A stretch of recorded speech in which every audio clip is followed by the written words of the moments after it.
저희가 18번에 걸쳐서 그 복음서에 나타난 예수님의 치유 사역에 대해서 같이 한번 공부해보고 교훈을 찾아보는 시간을 가졌어요. 이번에는 좀 누가복음에 대해서 저희가 2번 연속해서 이제 특강 형식으로 전체적으로 누가복음이 어떠한 책인지 이제 그것을 우리가 찾아보려는 시간을 가지려고 해요. 저희들에게 주어진 복음서가 잘 알다시피 4권이 있죠. 마태복음, 마가복음, 누가복음, 요한복음 이렇게 있습니다.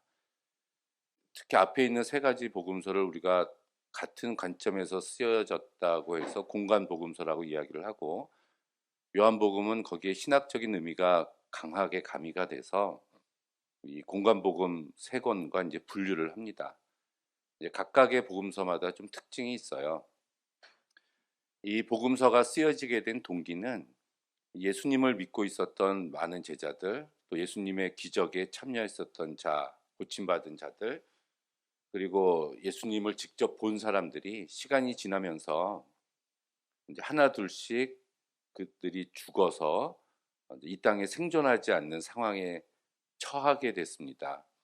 그래서 이것을 기록으로 남겨야 되겠다라고 사람들이 생각을 해서 각각의 천 공동체에서 이 말씀을 기록을 하기 시작했습니다. 그래서 마태복음은 마가 공동체에게 주어진 기록한 책이다.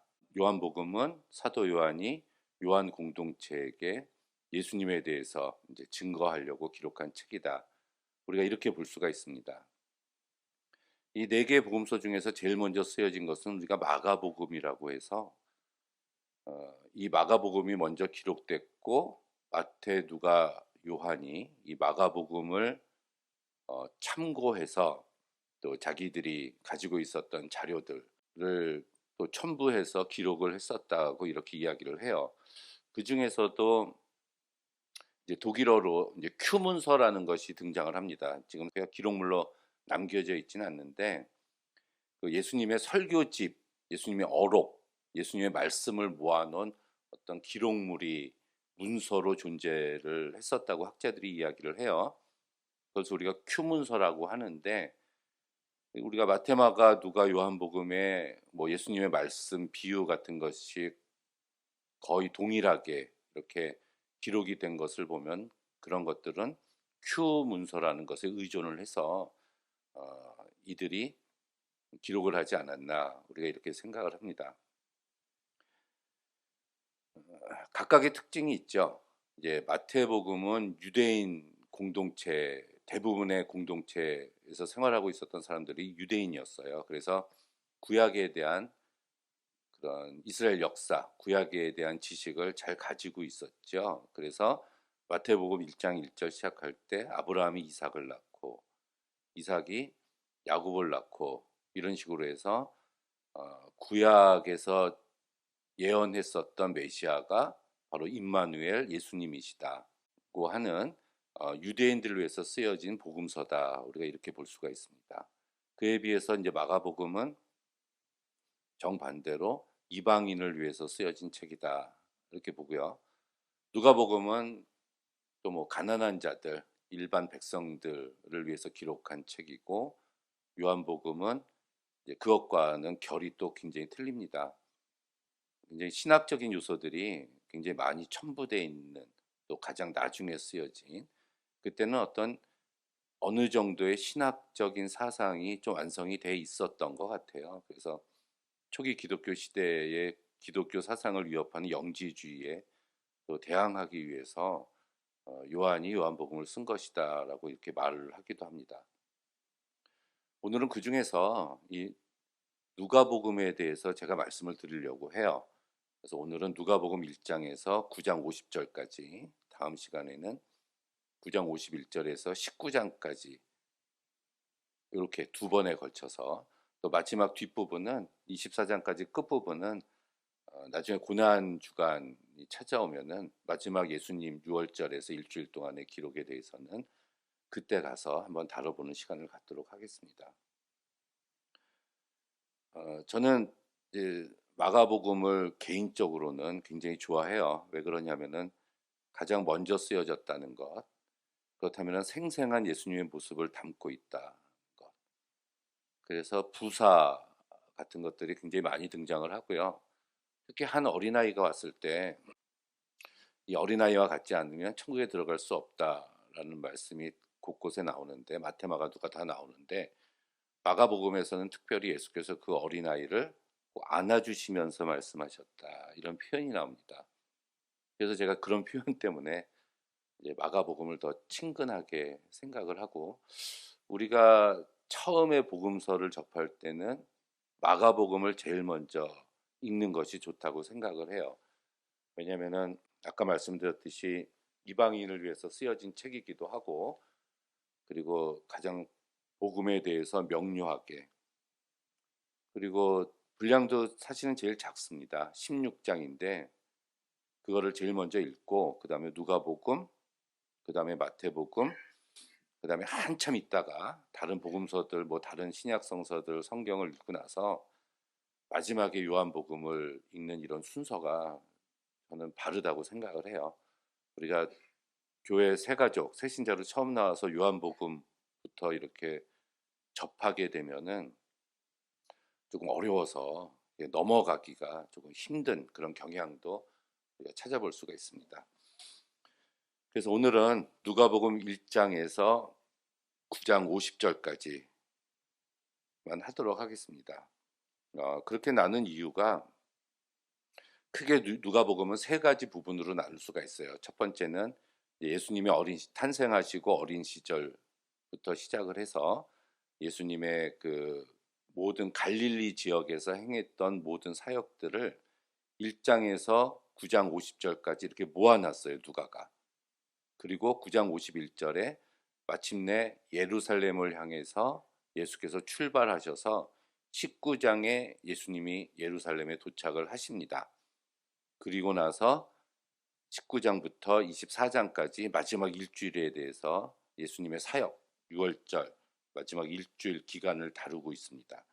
그래서 여행기라고 이야기를 해요. 이제 우리가 예수님의 공생의 시간을 3년이라고 이렇게 잡는 것은 요한복음 기록에 근거해서 이렇게 잡습니다. 요한복음에 보면은 예수님이 예루살렘을 3번 방문을 하세요.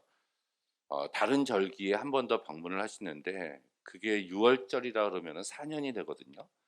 근데 그렇게 치지 않고 공식적으로 3번 6월절에 예루살렘을 방문하시기 때문에 공생애가 3년이었다, 이렇게 이야기를 하는데, 이 누가복음에 보면은 한 번 방문하시는 걸로 돼 있어요. 그래서 갈릴리에서 보통 사역하시다가 예루살렘 갔다가 또 갈릴리, 또 갔다가 갈릴리, 이런 식으로 마태복음이나 요한복음은 이야기를 하는데, 누가복음은 갈릴리에서의 사역을 몽창 앞에다가 몽땅 1장에서 9장 50절까지 모아놓고 그 다음에 51절에 드디어 승천할 기약이 차감해 예루살렘으로 올라가시기로 굳게 결심하시고 예루살렘을 향해서 출발하셔서 19장에 도착하십니다. 이 기간이 한 1년 동안이었다 그래요. 그러면 그 1년의 기간 동안 예수님이 제자들을 데리고 다니면서 제자 훈련, 지금으로 말하면 제자 훈련에 대해서 이제 가르치시는 시간이었다라고 이야기를 합니다. 그 부분은 우리가 다음 시간에 살펴보기로 하고, 예수님의 어린 시절과 갈릴리에서의 사역에 대해서 우리가 보는 시간을 갖도록 하겠습니다. 이렇게 성경책을 이렇게 펴시고 저랑 같이 보시면서 따라오시면 됩니다. 누가복음 1장 읽어볼까요? 1절 이하에 보면은 우리 중에 이루어진 사실에 대해서, 누가는 우리 중에 이루어진 거짓이 아닌 실제로 있었던 사실에 대해서 처음부터 말씀의 목격자 되고 일꾼된 자들이 전해준 그대로 내역을 진술하려고 붓을 든 사람이 많았다. 그 모든 일을 근원부터 자세히 미루어 살핀 나 누가도 데오빌로 각하에게 차례대로 써보내는 것이 좋을 줄 알아서 이렇게 내가 데오빌로 각하에게 편지를 쓴다, 이렇게 시작합니다. 그러면서 4절에 이는 각하로 데오빌로 각하로 그 배운 바의 확실함을 알게 하려고 합니다. 이거를 1장 1절을 놓고 보면 누가복음은 데오빌로라는 사람에게 쓴 누가의 편지글이다라는 것을 알 수가 있습니다. 이 사람이 누군지는 뭐 사실은 몰라요. 모르지만은 이방인이었던 것 같고 높은 지위에 있었던 사람인 것 같습니다. 근데 여기서 이제 데오스라는 말이 하나님을 나타내는 뜻이기 때문에 이게 고유명사가 아니라 일반적인 사람을 지칭한 것이다라고 이야기를 하기도 하지만 아무튼 이 누가복음은 데오빌로라는 사람에게 쓴 편지 글이라는 것을 알 수가 있고 이것은 예수 그리스도에 대해서 처음부터 근원부터 그 목격자 되고 일꾼 된 사람들이 전해준 이야기들을 또 나도 그 내력을 처음부터 알고 있었던 사람이기 때문에 내가 이 이야기를 당신에게 편지로 써보냅니다. 이렇게 시작을 합니다. 사도행전 1장 1절에도 똑같은 구절이 나와요. 자, 사도행전 1장 1절을 볼까요? 데오빌러여 내가 먼저 쓴 글에는 이게 먼저 쓴 글이 바로 누가복음이란 얘기예요. 먼저 쓴 누가복음에는 무릇 예수의 행하시며 가르치시기를 시작하신부터 그의 택하신 사도들에게 성령으로 명하시고 승천하신 날까지의 일을 기록하였노라. 해 받으신 후에 또한 저희에게 확실한 많은 증거를 친히 이제 살아나심으로 나타내셔서 40일 동안 보이시고 이렇게 이야기를 합니다. 이걸 놓고 보면은 이 사도행전 1장 1절에 데오빌로 각하여 내가 먼저 쓴 글에는 예수님의 탄생부터 사역, 죽으시고 부활하시고 승천하신 일까지를 기록했고 이 사도행전이란 두 번째 글에는 그 이후에 일어났었던 초대교회의 역사에 대해서 내가 당신에게 두 번째 편지를 씁니다. 이렇게 시작을 하고 있는 거예요. 그렇다면 우리가 누가복음 사도행전의 저자는 동일인이라는 걸 알 수가 있고 그 사람은 바로 누가라는 것을 알 수가 있습니다. 그래서 누가복음은 누가문서 1, 사도행전은 누가문서 2라고 해야 되고요. 누가복음과 사도행전은 한 권의 책으로 우리가 같이 읽어야 될 책이에요. 그래서 누가복음 1장부터 24장까지 읽었다면은 그다음 이어서 곧바로 사도행전 1장부터 시작해서 이제 끝까지 읽는 것이 우리 성서를 이해하는데 아주 방법이라고 제가 생각을 합니다. 자, 이것을 놓고 보면은 누가가 이 글을 쓴 목적은 확실하죠. 누가복음을 쓴 목적은 예수님에 대해서 데오빌로라는 이방인 높은 지위에 있었던 어떤 사람에게 예수 그리스도에 대해서 소개하려고 썼던 편지 형식의 글이다라는 것을 알 수가 있습니다. 이제 저자는 누가였다라는 것을 우리가 충분히 알 수가 있고요. 그다음부터 이제 누가가 자기의 기록을 이렇게 진술해 나갑니다. 그러면서 처음에 사가랴라는 사람 이야기를 해요. 이 사가랴는 아론 제사장 계열로 이제 그 당시에 아주 유명한 제사장이었습니다. 흠이 없는 사람이었어요. 근데 이 사람이 나이가 많았는데 이제 자식이 없었습니다. 아들이 없었어요. 그때 이제 제사장 차례가 돼서 기도하러 들어갔을 때 이제 하나님께서 아들을 주시겠다 이렇게 말씀을 하십니다. 그때 사가랴가 어, 자기가 나이가 많고 자기 아내 엘리사벳도 나이가 많아서 이제 우리는 아이를 가질 수가 없다는 이런 부정적인 반응을 나타내요. 그러니까 그때 이제 가브리엘이라는 천사가 그 아들을 낳을 때까지 너가 이제 말을 하지 못한다 이런 계시의 말씀을 주십니다. 이렇게 어, 사가랴와 엘리사벳의 임신 아이를 낳는 이것에 대해서 처음 누가가 진술을 하고 있는데 이렇게 태어난 자가 이제 침례 요한이죠.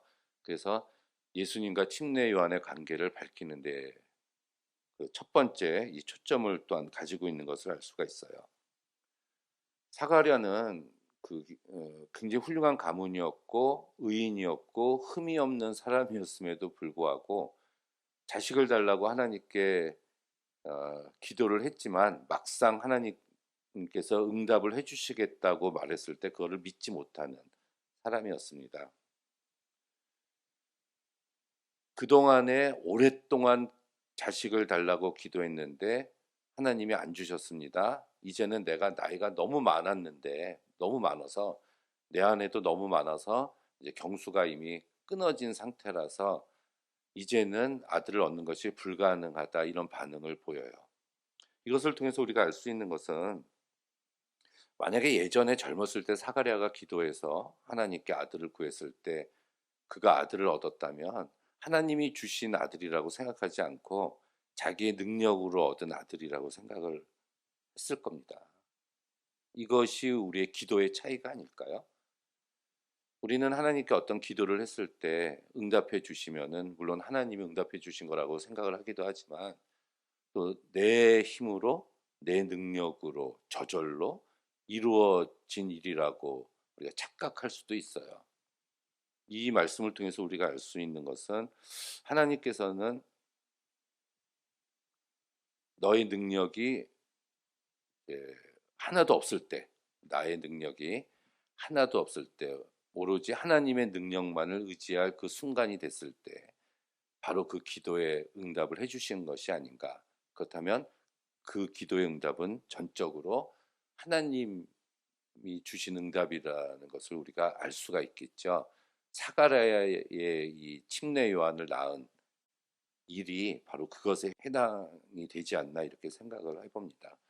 구약에서도 아브라함이 이삭을 얻기 위해서, 또 이삭도 이제 에서와 야곱을 얻기 위해서 20년이라는 시간, 25년이라는 시간, 굉장히 오랫동안 기도하고 그들이 자식을 얻었는데, 그 모든 자식들 하나님이 주신 것이죠. 이삭이 태어날 때 창세기 20장에 분명히 나와 있는 구절이 있습니다. 기한이 참에 정한 때가 이르러서, 그러니까 하나님이 정한 때가 이르렀을 때 이삭을, 아브라함의 자손을 하나님이 허락하셨다는 얘기입니다. 아브라함의 힘으로 된 것이 그것 또한 아니라는 얘기죠. 근데 이 이야기 다음에 바로 하나님의 천사 가브리엘이 마리아에게 나타나서, 또 너가 처년돼 잉태하여 아들을 낳을 것이고 이름을 예수라고 하라, 이렇게 가브리엘 천사가 알려주게 됩니다. 그때 마리아는 1장 38절에 보면, 마리아가 가로되 주의 계집종이오니 말씀대로 내게 이루어지이다 하매 천사가 떠나가리라. 이렇게 가난한 촌동네의 처녀였던 이 마리아는 사가랴에 비교해서 오히려 천사의 말을 믿고 뜻대로 이루어진다는 순종적인 모습을 보인 게 오히려 마리아였다. 그럼 사가랴보다도 제사장이고 남자였던 그런 나이 많은 사가랴보다도 더 뛰어난 믿음의 순종을 보여준 이가 바로 이 마리아였다는 것을 우리는 알 수가 있습니다.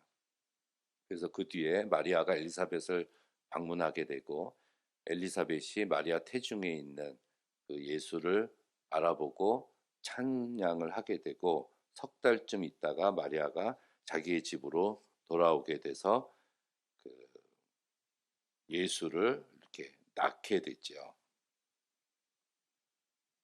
그래서 예수님이 이 마리아를 통해서 탄생을 하게 됩니다. 그리고 2장에서는, 누가복음 2장에서는 이때 이제 가이사 아구스도가 다 호적을 하라, 이렇게 이야기를 해서 나사렛에 살고 있었던 이 요셉이 이 마리아를 데리고 이 베드로에 갑니다. 이제 베들레헴으로 가게 됩니다.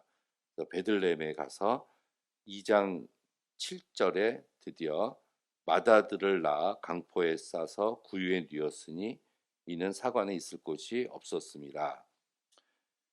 여기서 예수님이 탄생하셨다라는 것을 2장 7절에서 이야기를 해주고 있어요. 그때 목자들이 와서 이제 예물을 바치게 되죠.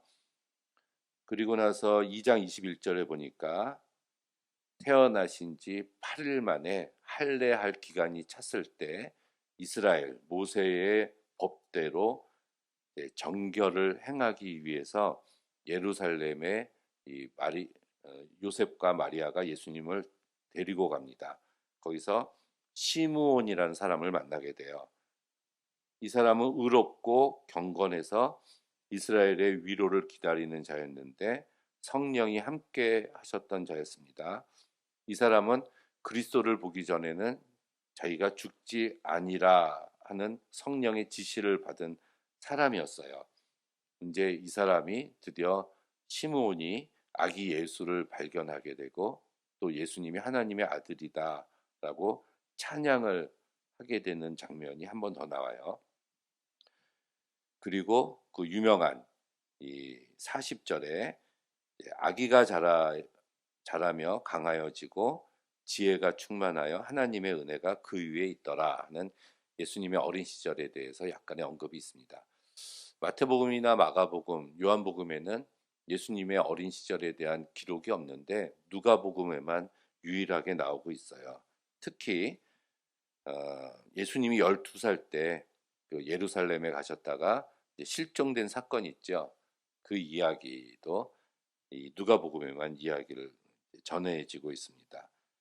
사흘 만에 예수님을 찾았는데 성전에서 그 예루살렘에 있었던 선생들하고 듣기도 하고 묻기도 하시면서 같이 있었다라는 장면.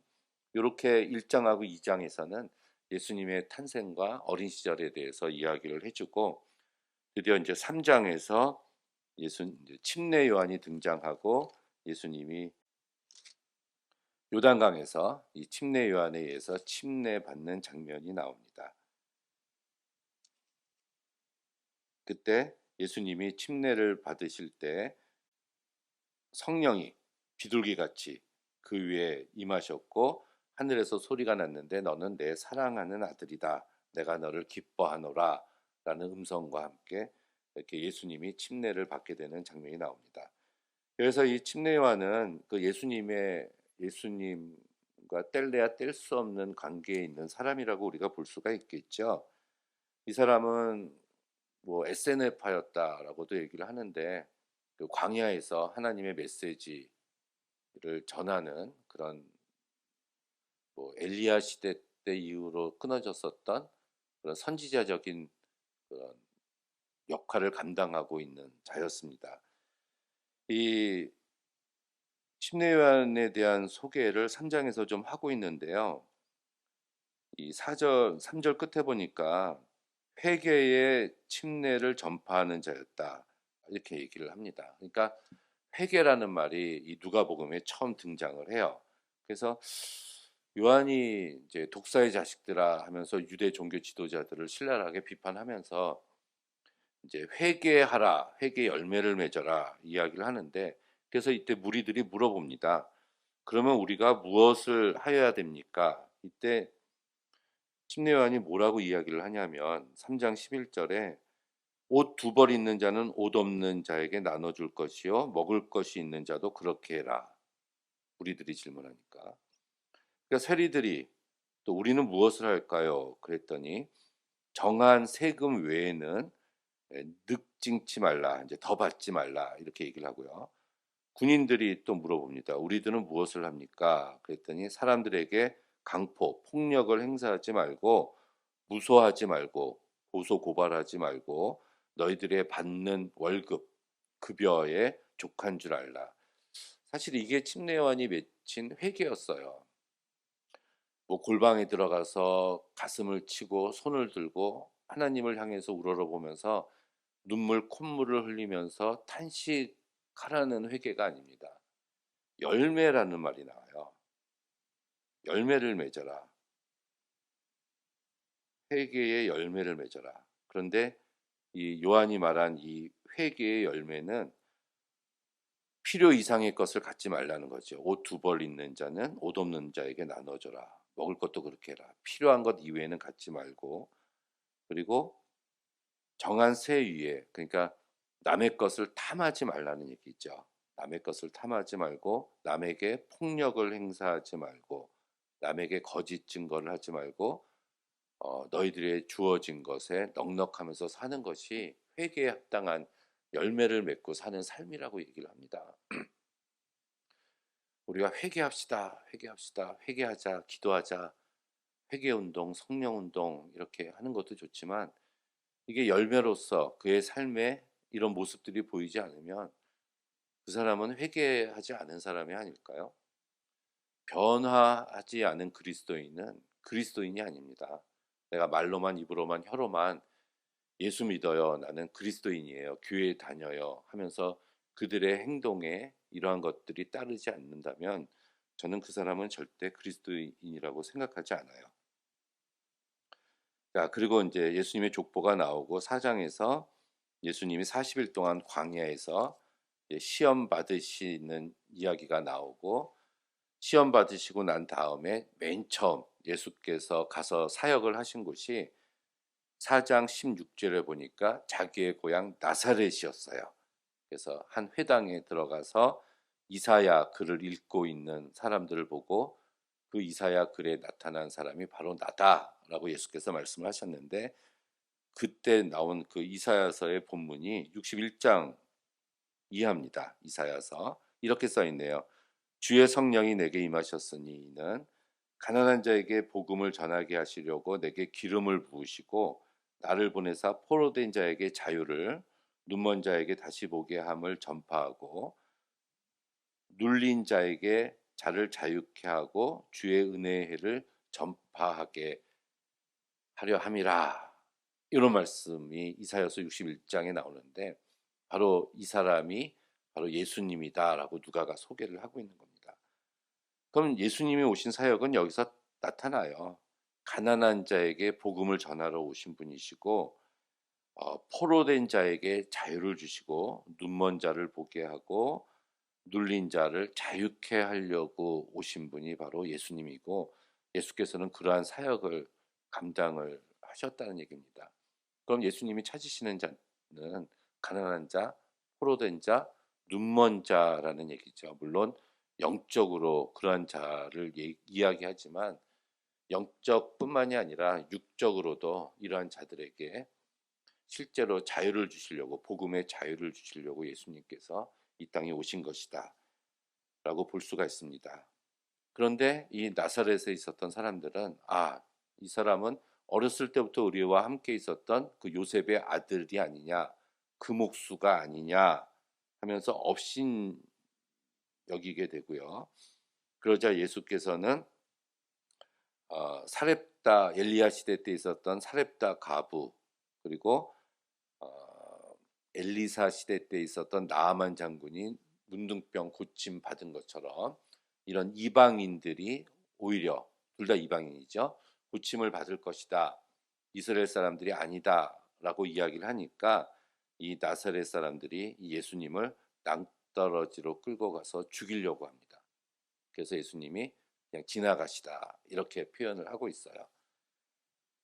자기의 고향에 이 누가복음은 또 마태마가는 이렇게 기술하고 있지 않지만 순서가 누가복음에는 제일 처음 자기 고향에 갔지만 고향에서 대접을 받지 못하고 오히려 이제 죽임당하시기까지 했었다는 얘기죠. 우리는 누구나 선입견이라는 것을 가지고 있어요. 선입견, 선입관, 미리 생각하는 거. 저 사람은 이럴 거야. 저 사람은 본래부터 저런 사람이었어. 우리 정신세계, 우리 생각에 고착돼 있는 그런 것들이 있죠. 그런 것이 나의 정신을 지배하게 되면 절대로 그 사물에 대해서 그 사람에 대해서 정확하게 보지 못합니다. 특히 그 이면, 내면, 그 뒷모습을 우리는 찾아볼 수가 없어요. 우리는 이런 선입관 같은 것을 우리는 버려야 됩니다. 버려야 되죠. 그 뒤에 이제 본격적으로 예수께서 사역을 하세요. 이 4장 31절 이후에 보니까 이제 갈릴리에서 사역을 하신다고 얘기했잖아요. 가버나움 동네에서 안식일에 가르치셨다. 더러운 귀신 들린 사람을 제일 먼저 고치시는데 이때 이 귀신이 나사렛 예수여 우리가 당신과 무슨 상관이 있습니까? 나는 당신이 누구인 줄 압니다. 이렇게 이야기를 해요. 이거 귀신이 한 얘기예요. 아까 나사렛 사람들은 예수님이 하나님의 아들이신 줄 오히려 몰랐잖아요. 이스라엘 사람인데. 그런데 오히려 귀신들은 정확하게 예수님이 누군지 알고 있었다는 얘기입니다. 영적으로 훨씬 뛰어났다는 얘기겠죠.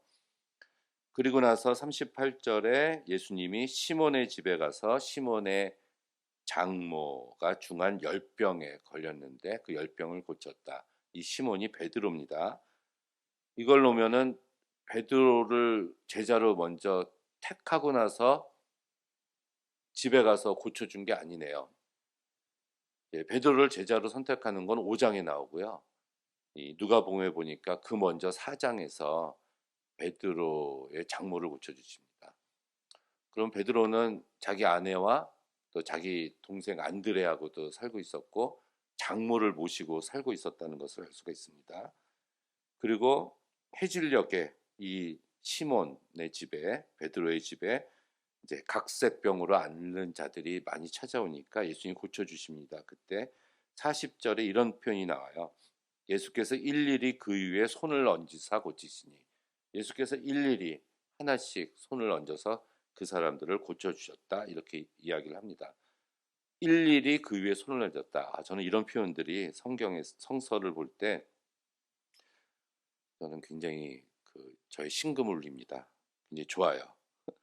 그러고 나서 이제 5장에 이제 예수께서 이제 제자 처음 베드로를 선택하시게 됩니다. 사람들이 어부들이 와서 그물을 씻고 있었는데 한 배에 오르셨는데 그 배가 바로 시몬의 배였다. 그래서 거기서 무리들을 가르치셨습니다. 그리고 나서 깊은 데에 가서 고기를 내려라. 그때 베드로가 이렇게 얘기해요. 선생이여, 우리들이 밤이 맞도록 수고를 하였는데 얻은 것이 없습니다. 그렇지만 제가 말씀에 순종해서 하겠습니다 하고 내리니까 그물이 찢어질 정도로 고기를 많이 잡았어요. 그러자 베드로가 예수님 앞에 나와서 주여 나를 떠나소서 나는 죄인입니다 이렇게 고백을 합니다. 처음에는 선생이여 이렇게 호칭을 불렀어요. 예수님을 향해서. 근데 고기를 잡고 나니까 드디어 예수님이 메시아라는 것을 알아보고 주여라고 예수님을 부르는 호칭이 여기서 달라지는 것을 알 수가 있죠. 그 나를 쫓으라. 그러니까 모든 것을 버려두고 예수님을 쫓았다. 이렇게 나옵니다. 그 뒤 12절에서 이제 문둥병을 고치시고요. 18절에서 중풍병자 한 사람을 내 친구가 침상째 메고 왔는데 그 중풍병자도 예수께서 고쳐주십니다. 그리고 27절에 레위라는 세리가 세관에 앉아있는 것을 보시고 나를 쫓으라 하시니 저가 모든 것을 버리고 일어나 쫓으니라. 이게 이제 마태라고 얘기를 하죠. 이렇게 5장에 베드로 선택하는 거, 마태를 선택하는 거, 나를 쫓으라 했을 때 반복되는 구절이 모든 것을 버려두고 예수를 쫓았다. 이렇게 이야기를 하고 있네요. 그리고 6장에서 계속해서 예수님이 이 갈릴리에서 지금 사역을 하시고 계시는 거예요. 안식일에 오른손 마른 사람을 고치십니다. 아까 이제 문둥병자, 중풍병자, 이 오른손 마른 사람, 요 뒤에 나오는 고창병 걸린 사람, 제가 저의 유튜브에 복음서에 나타난 예수님의 치유 사역에 자세하게 제가 이 이야기를 다 여러분에게 설명을 드렸어요. 그것을 참조하시기 바랍니다. 이렇게 예수님께서 많은 자들의 병을 고치셨는데 오히려 유대인들과 종교 지도자들의 반응은 그들이 화를 냈고 예수님을 죽이려 하는 그런 반응들을 보이고 있었습니다. 그것들은 가장 큰 문제는 이제 예수님이 안식일에 병을 고쳤다는 그 사건 때문에 이들이 예수님을 굉장히 싫어했습니다. 근데 이렇게 사역을 하시는 와중에 예수께서는 그 6장 11절에 12절에 이에 예수께서 기도하시려고 산으로 가사 밤이 맞도록 하나님께 기도하셨다. 이 와중에서도 이런 병 고치는 사역을 하시는 중에서도 언제나 예수께서는 짬을 내서 이제 기도하셨고 밤이 맞도록 그것도 철야 기도를 하신 것을 알 수가 있네요. 그리고 날이 밝았을 때 예수께서 드디어 12 제자를 선택을 하시게 됩니다. 열두 제자의 이름이 14절에 나와요. 베드로라고도 하고 이름 주신 시몬과 그 형제 안드레, 야고보, 요한과 빌립과 바돌로메, 마테와 아까 레위였죠.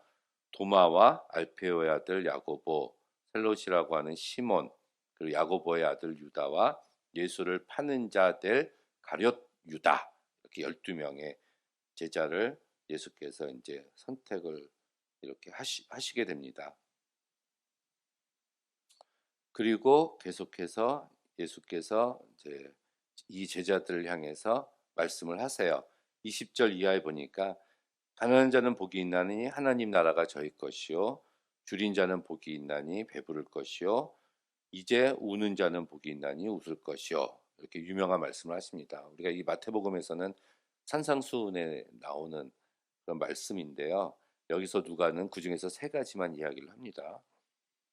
근데 한 가지 흥미로운 사실은 여기 보니까 가난한 자는 하나님 나라가 저희 것이고 배고픈 자는 배부르게 되고 우는 자는 웃게 된다, 이렇게 얘기를 합니다. 그러면 배고픈 자는 지금 배고픈 자는 나중에 배부르게 될 것이요 지금 울고 있는 자는 나중에 웃게 될 것이요 그럼 지금 가난한 자는 나중에 부자가 될 것이요, 이래야 맞는데 예수께서는 지금 가난한 자는 지금 하나님의 나라가 너희 것이다, 이렇게 말씀을 하세요.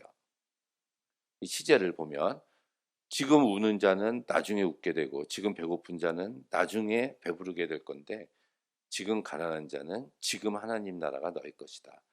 여기서 우리는 이 가난한 자라는 것이 어떤 자인지, 그 사람만이 이 하나님 나라를 소유할 수가 있는데, 그래서 이 가난한 자가 누구인지 누가복음에서 또 사도행전에 이르기까지 계속해서 가난한 자에 대한 설명을 해주고 있습니다. 이것은 이 누가복음에서 찾을 수가 없어요. 우리가 사도행전에 가면 이 가난한 자가 누군지를 알 수가 있습니다.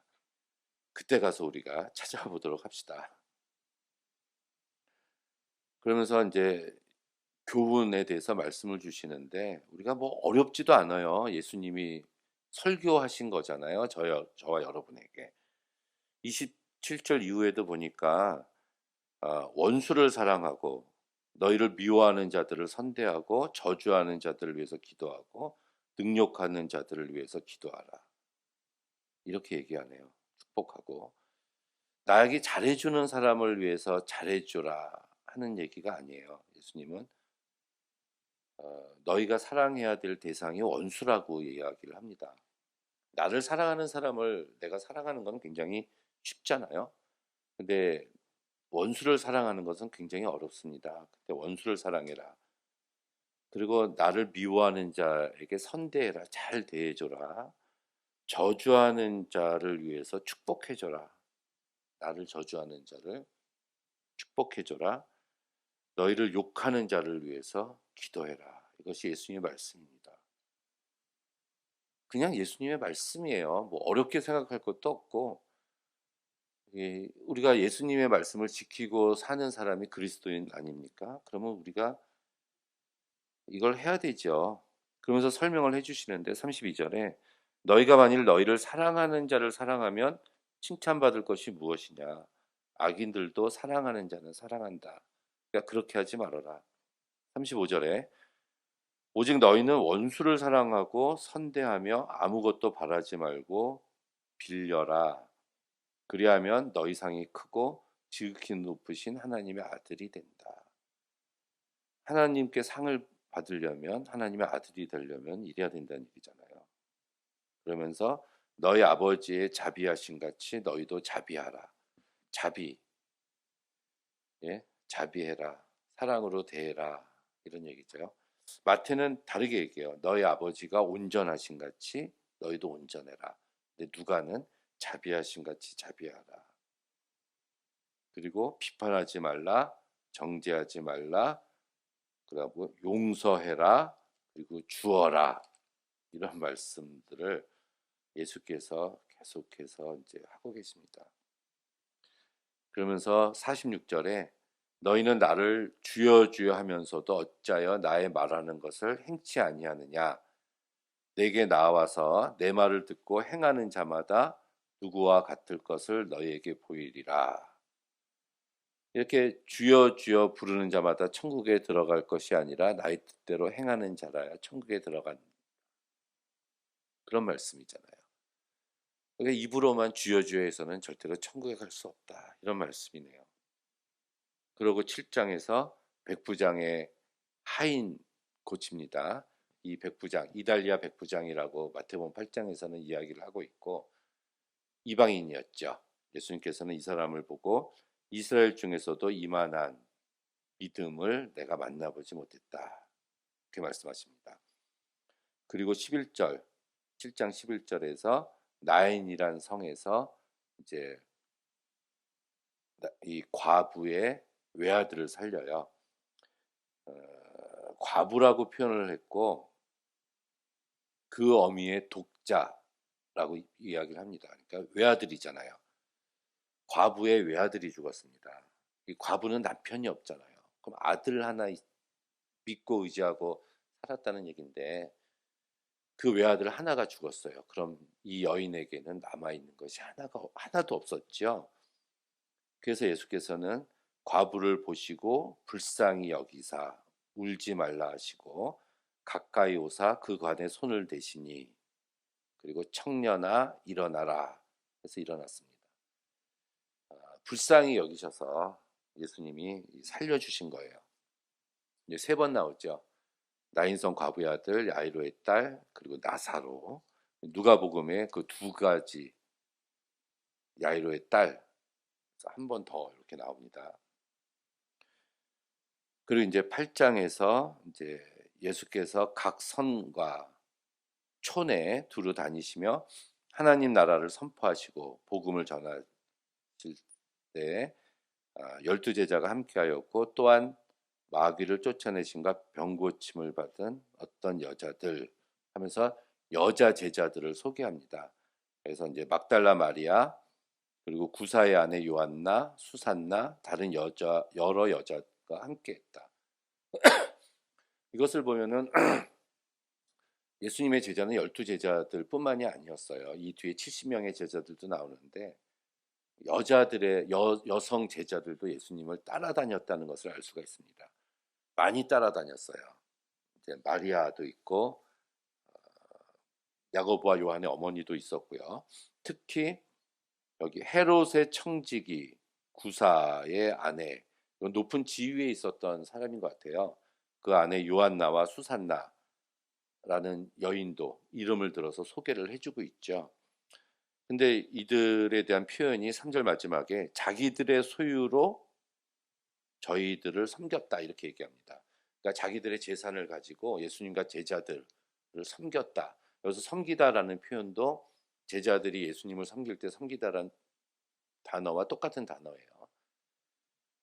우리는 그 예수님을 따라다녔던 이 초대교회 제자들이 남성들만 있었다고 생각하는데 절대로 그렇지 않습니다. 여성들이 남성들 못지않게 아니 어떻게 보면은 저는 더 뛰어나게 그 예수님을 섬겼던 사람들이었고요. 자기 소유를 팔아서 특히 예수님 십자가 위에 달려서 돌아가실 때 모든 남성 제자들이 예수님을 버리고 다 도망갔는데 끝까지 예수님의 십자가 밑에 남아 있었던 사람 그리고 예수님이 그 죽으시고 무덤에 갇히셨을 때 거기를 쫓아갔었던 사람들은 모두 여자였습니다. 여성 제자들은 끝까지 예수님을 배반하지 않고 따라갔어요. 뭐 더 뛰어나다기보다는 남성 제자들에 비해서 저평가받고 있는 것들이 우리가 바뀌어야 되지 않을까요?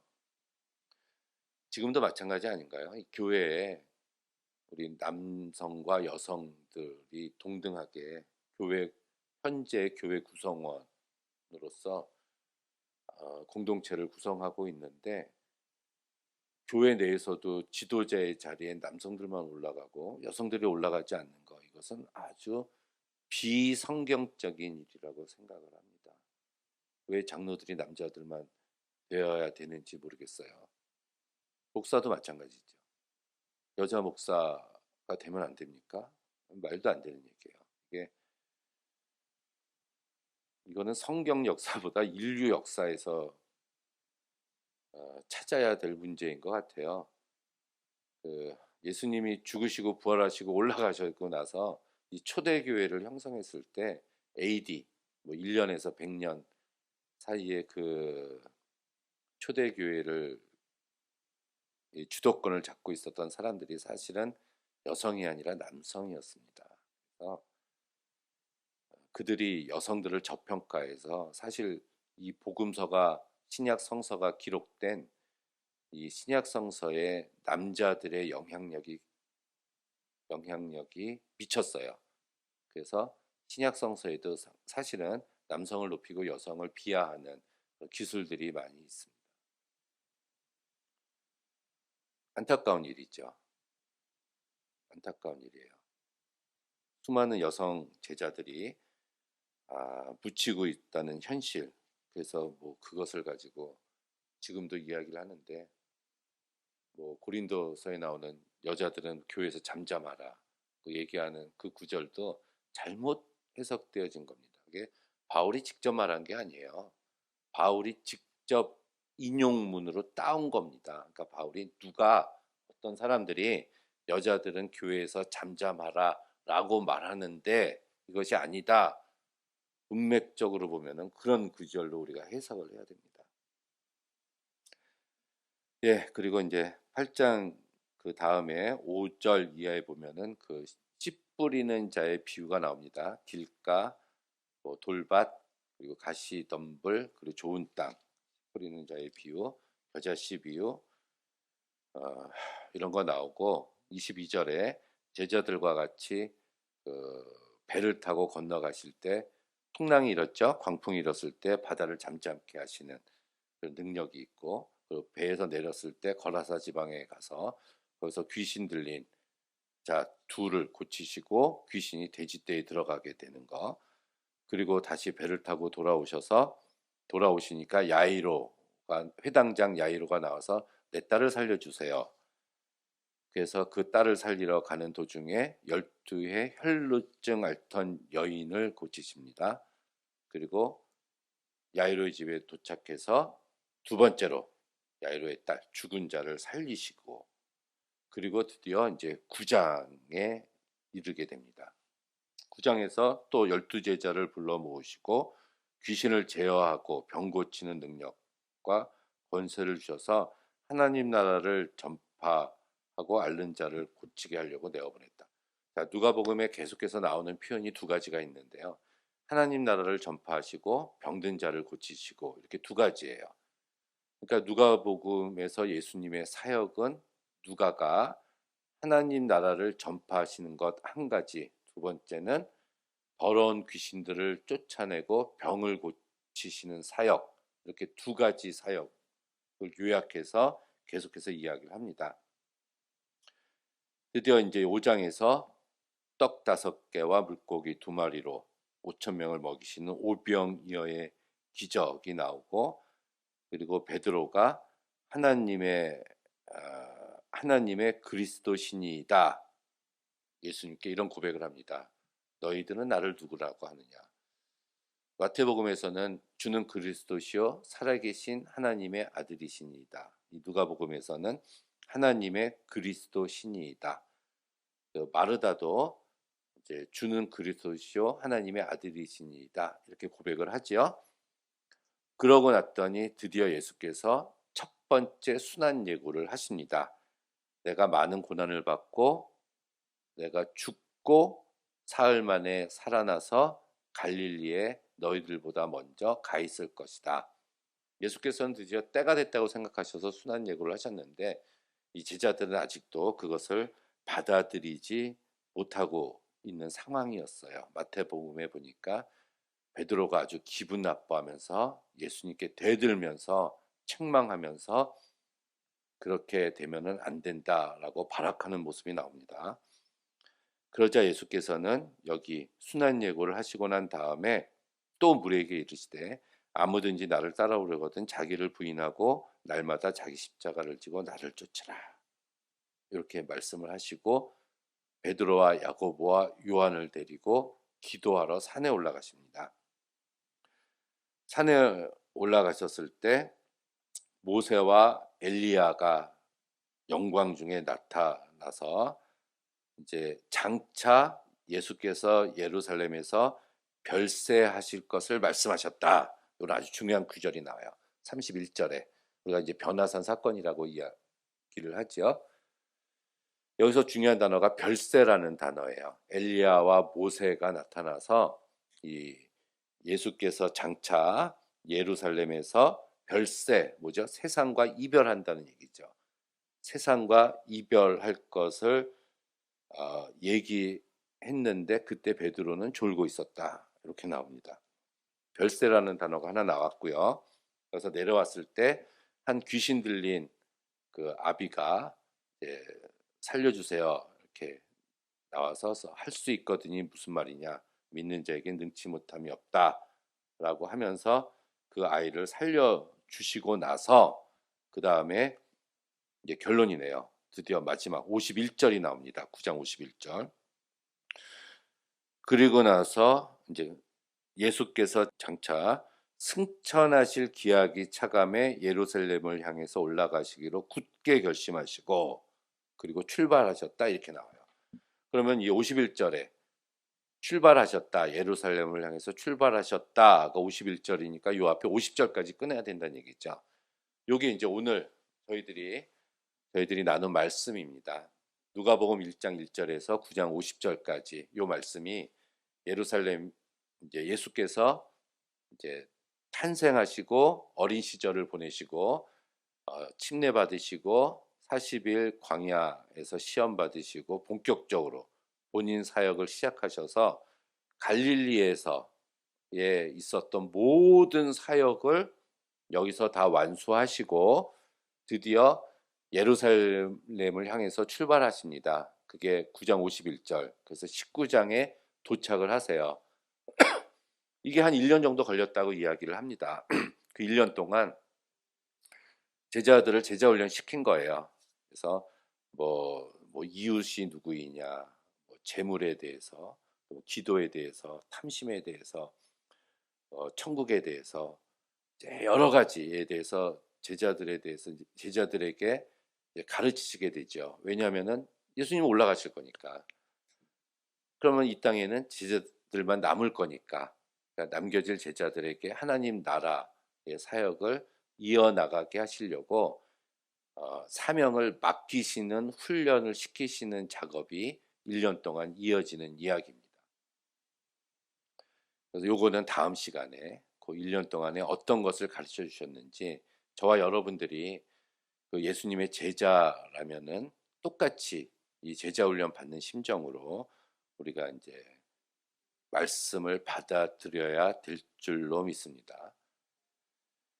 자, 이렇게 일단 누가복음의 3분의 1을 저희가 오늘 했어요. 다음 시간에 3분의 1을 할 거고 또 나중에 마지막 3분의 1을 할 건데 우리가 성서를 읽는 여러 가지 좋은 방법들이 있는데 그중에서 첫 번째는 우리가 숲을 보는 거 있지 않습니까? 거시적으로 보는 거.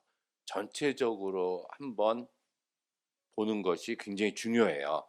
그래서 우리가 누가복음을 읽더라도 이렇게 전체적인 흐름 속에서 누가복음을 읽고 그 안에 들어가서 나중에 좀 더 자세하게 이렇게 성경을 읽고 공부하고 묵상하는 것이 굉장히 필요합니다.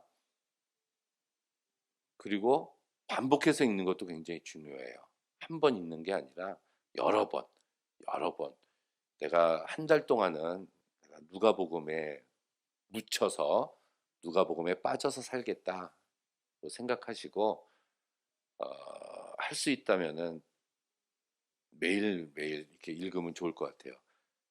에피소드 하나 말씀드리자면 제가 신학대학 1학년 여름방학 때 대전에서 어떤 목사님한테 끌려갔어요. 20살 때죠. 거의 20살 때인데 한 달 동안 끌려가서 한 달 동안 로마서만 읽었어요. 훈련을 받은 거죠. 한 달 내내 로마서만 저에게 읽혔습니다. 수십 번 읽었죠, 로마서를. 매일 한 번 이상씩은 읽었으니까. 그렇게 하니까 로마서가 보이더라고요. 뭐 성경에 대해서 저도 20살 때 아무것도 모르는 시간이었는데 한 달 내내 로마서만 읽었습니다. 그러고 났더니 로마서가 보이고 로마서에 대해서 풀이해 놓은 책들, 주석들, 또 로마서에 대해서 쓴 책들을 그 다음에 읽으니까 보이기 시작을 했습니다. 이게 굉장히 좋은 성경 읽기 방법이라고 생각을 해요. 권해드리고 싶습니다. 그런 식으로 이제 우리가 읽으면 이제 도움이 되지 않을까 이렇게 생각을 합니다. 자, 이렇게 누가복음 1장에서 9장 50절까지 했고 다음 시간에 51절부터 19장까지 다시 만나는 그런 귀한 시간이 되기를 간절히 바라고 그때까지 여러 번 여러분 읽어 오시기를 부탁을 드립니다.